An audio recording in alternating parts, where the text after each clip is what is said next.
The next thing we're going to do is install the motherboard into the case. The first thing we need to do is install the I/O shield into the back of the case. The I/O shield will be in your motherboard box, so go fish that out if you need it. There will be a cutout for the I/O shield near the top of the case. Before we can secure the I/O shield in place, we need to determine the alignment. Some I/O shields will be easier than others, but there is always a way to find the alignment. If your I/O shield has a printed side, that printed side will face out so that you can see it from the outside of the case. If your I/O shield does not have a printed side, you'll have to use some of the tabs on the I/O shield to determine the alignment. These tabs will face inside of the case. Now that you have determined which side faces out, you'll have to determine which way it needs to be rotated. To do this, look at the motherboard ports on your motherboard and compare them to that of the I/O shield. Make sure that when the motherboard is placed correctly in the case that the ports will align with your I/O shield. Once this has been found out, you can now install the I/O shield into the case. Place the I/O shield at that cutout and apply force. You'll hear it snap into place, but to ensure it is actually installed, you'll have to look from the outside of the case to ensure that it is flush with the case. You know the I/O shield is installed correctly once it is fully flush with the case. Next, grab your motherboard and insert it into the case. I like to handle the motherboard by the CPU cooler, but it may be better to handle it by the edges. Align the motherboard with both the I/O shield and the standoff so that the ports can be seen from the outside of the case and the standoff can be seen through the screw holes in the motherboard. Once that is done, you can move on to screwing the motherboard into the standoff. But before you do this, you should check on the I/Os of your motherboard. You want to make sure that none of the metal tabs that we talked about before are sticking into one of the ports, as that can short out one of the ports and damage them, which means they will be unable to be used. If there are no tabs sticking into the ports, then you can just go ahead and screw in the motherboard. The amount of screw points and the amount of screws you have to use depends on the type of motherboard that you have. Typical ATX motherboards will use 9 screws, but my motherboard uses 6 instead. The screws that you use for your motherboard should be included with your case. Use those screws to screw your motherboard into each of the standoff. It may be hard to screw some of them in due to their location, but you'll have to screw them in. Like when screwing in the standoff, be sure not to over-tighten the screws, as doing too much may strip the motherboard. I recommend that once you feel resistance, you only turn it a little bit more. Once you have screwed everything in, you can move on to the next step. Since my motherboard only used 6 screws, I had some standoff left over from the normal ATX configuration. I decided to remove them as I felt that would make my build look better in the end. These are completely optional to remove since they will not touch the back of the motherboard. The only extra standoff you have to remove are any standoff that would touch the back of the motherboard and could short some components out.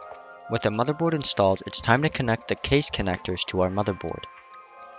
The first thing we're going to do is route all of their appropriate connectors to where they need to go on the motherboard. We're going to route everything all at once, but first I'll show you where everything is. The USB 3.0 connector is located here on the motherboard at the top right. The front panel connectors is located here on the motherboard at the bottom right. I'm not using them, but you may, so the USB 2.0 connectors are located here at the bottom middle of the motherboard. Finally, the HD audio connector is located at the bottom left of the motherboard right here. Now that you know where all of these are, let's route each of them appropriately. The first thing I'm routing is the USB 3.0. Because it's located on the right side of the motherboard, I'll be routing it here. The next thing I'll be routing is the HD audio connectors. Since they were located on the bottom left of the motherboard, I will be routing them here. The last thing I will be routing is the front panel connectors. Because the front panel connectors are located on the bottom right of the motherboard, I will be routing them here.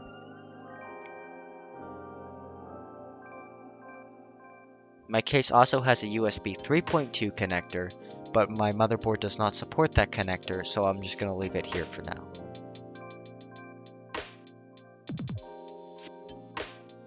With all of our cables routed, it's time to connect them.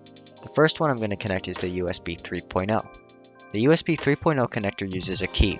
There's a slight chip on both the connector and the slot that will tell you where you need to put it.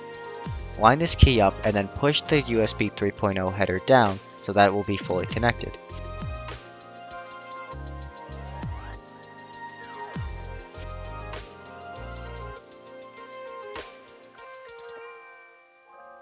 Next, I'll connect the front panel. It may be harder for you to connect the front panel due to the fact that they will often use disconnected pins that you'll have to connect individually. To connect those, you're going to have to look at your motherboard manual or a diagram that's located on the motherboard. My motherboard includes an adapter that allows me to easily connect them together, so I'll be using that.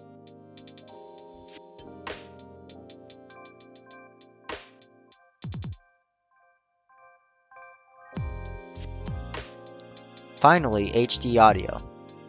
The HD audio connector has a missing pin. This missing pin will tell you where you need to connect it. Find where that missing pin is on the connectors. Then line those missing pins up so that you can properly connect it.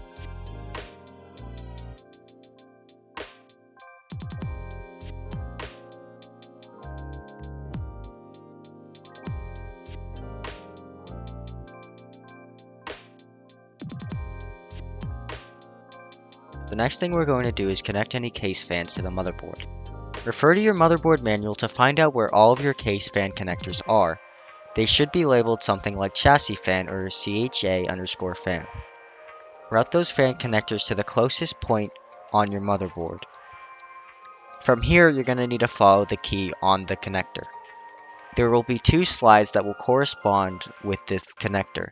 These slides will need to go between the slide located on the header.